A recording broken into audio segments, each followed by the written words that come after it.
this election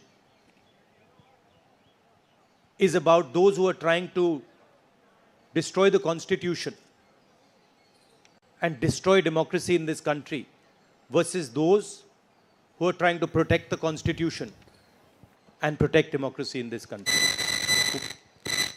We do believe that it is very important, once this fight is won, that we look after the interests of the vast majority of our people, that India is not run for 2 or 3 large conglomerates, large businesses, that it is run for the vast majority of people, that we are not a nation of monopolies, we are a nation where there is fair competition among businesses.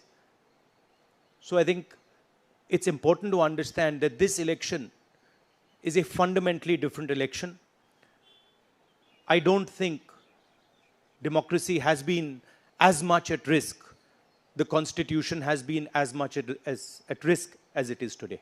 ये जो चुनाव है, ये लोकतंत्र को और संविधान को बचाने का चुनाव है. एक तरफ एनडीए नरेंद्र मोदी जी जो कॉन्स्टिट्यूशन पर आक्रमण कर रहे हैं,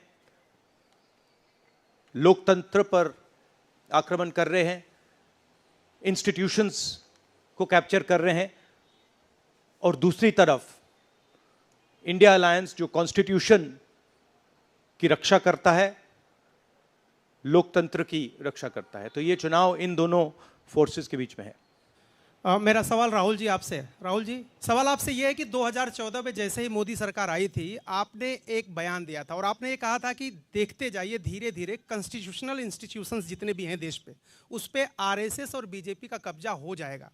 अब आप ये कह रहे हैं कि हो चुका है और आप कह रहे हैं कि हम कानून भी लाएंगे.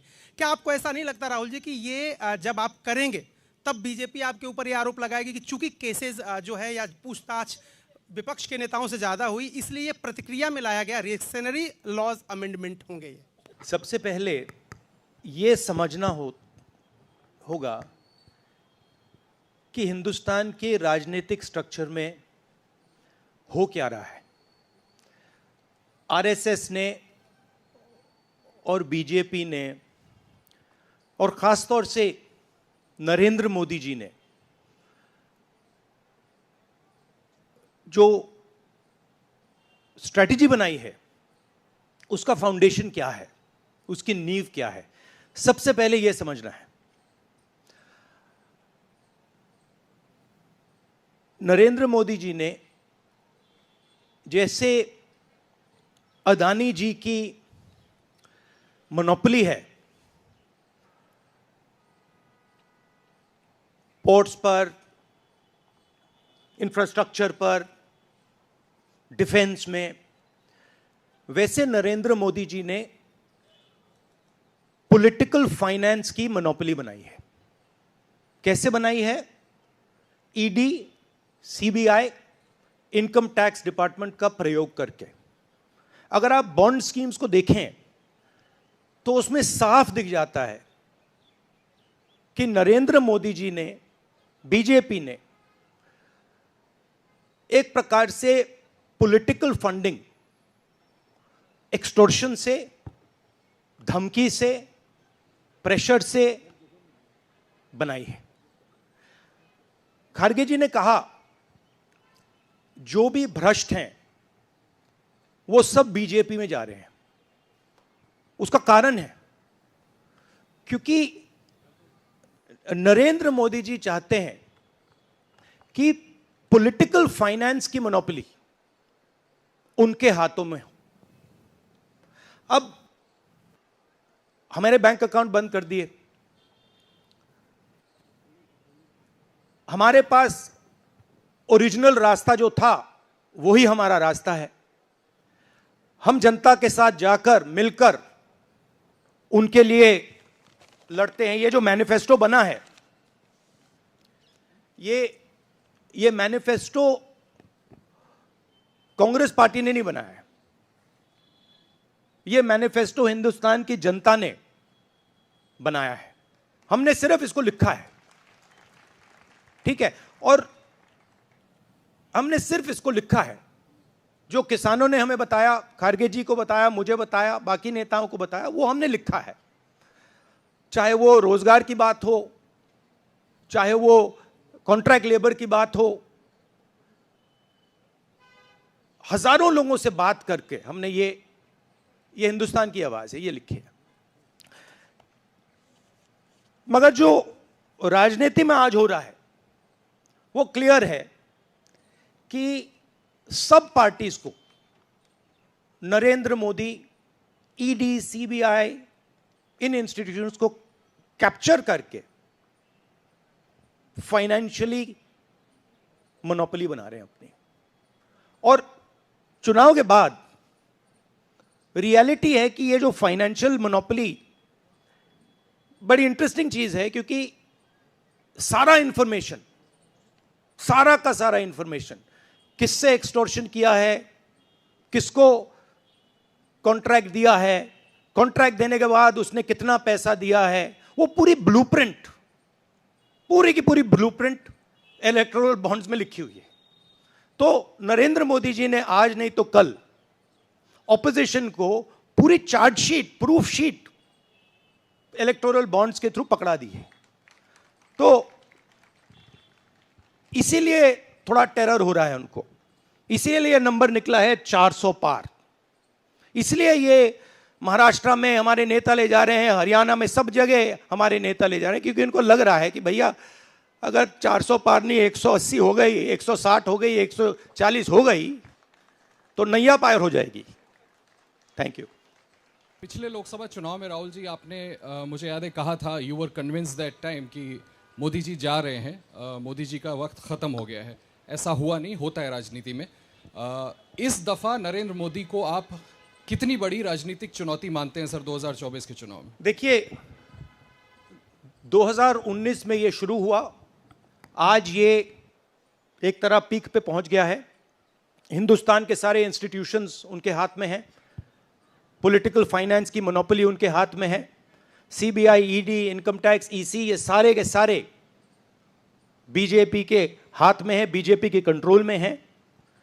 तो जैसे मैंने अपने भाषण में कहा, cricket match is a rigged match. Cricket match is not a fair match. उसमें चाहे सोशल मीडिया की बात करें, आप हमारे नेताओं के, ऑपोजिशन नेताओं के सोशल मीडिया देख लीजिए, मेरा यूट्यूब देख लीजिए, मेरा फेस टाइम देख लीजिए, फेसबुक देख लीजिए, इंस्टाग्राम देख लीजिए, तो ये सारा का सारा स्ट्रक्चर कंट्रोल्ड है, रिग्ड है। इसलिए बहुत जरूरी है कि जनता इस बात को समझे कि ये नॉर्मल चुनाव नहीं है, ये लोकतंत्र को बचाने का, संविधान को बचाने का चुनाव है, और इसको लड़ना और जीतना बहुत जरूरी है। ये चुनाव 2-3%, 5% और बाकी हिंदुस्तान के बीच में चुनाव है, और जो बाकी हिंदुस्तान चाहता है वो इस मैनिफेस्टो में है, और जो 2% चाहता है, जो अदानी जी चाहते हैं, वो आप उनका मैनिफेस्टो देख लीजिए, आपको पता लग जाएगा, उसमें उनकी रिक्वेस्ट लिस्ट पूरी की पूरी आपको मिल जाएगी। Thank you. राहुल जी, 2009 में आपको भी याद होगा, उस वक्त मैनिफेस्टो में 2 तस्वीरें थी, मनमोहन सिंह जी की और सोनिया गांधी जी की। पूछा गया था पीएम कैंडिडेट कौन होगा, सोनिया जी ने अपनी तस्वीर छुपा ली थी। आज 2 तस्वीरें हैं, राहुल गांधी जी की और खड़गे जी की। कोई तस्वीर छुपाएंगे, कोई दिखाएंगे? नहीं, ये आप बड़े डिस्ट्रैक्शन वाले क्वेश्चन पूछते हो। देखिए, इंडिया गठबंधन में डिसीजन लिया गया है कि हम मिलकर एक साथ आइडियोलॉजिकल चुनाव लड़ रहे हैं। चुनाव जीतने के बाद लीडर कौन होगा, प्राइम मिनिस्टर कौन होगा, वो पूरा का पूरा जो कोलिशन है वो मिलकर डिसाइड करेगा। Vanakkam. South India's mic is not on, brother. But you have a very strong voice. You can speak without the mic. Sir, Vanakkam. Vanakkam. Venkatraman from Dinamalar from Tamil Nadu. At once, congratulations to the Congress party, which has, due to this serious campaign by the DMK party and Congress leaders, you are going to get 10 out of 10 seats from Tamil Nadu in the forthcoming parliament election. Do you think the same trend will you expect from the across the country? Well, you know, I'm not a soothsayer. Unlike many political commentators, I can't predict the future. But what I'm confident of is that this is a much closer election than is being propagated by the media.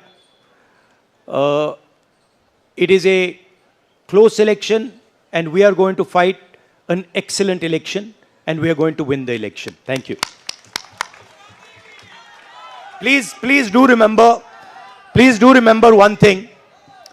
Please do remember that there was a similar feeling being generated by the press when Mr. Vajpayee was Prime Minister. There was the India Shining campaign.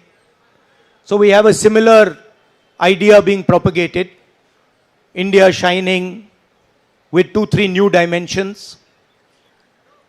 International dimension, all sorts of new dimensions. Full support by the monopolists in the country. But do remember what happened to the India Shining campaign, and do remember who won that campaign. Thank you.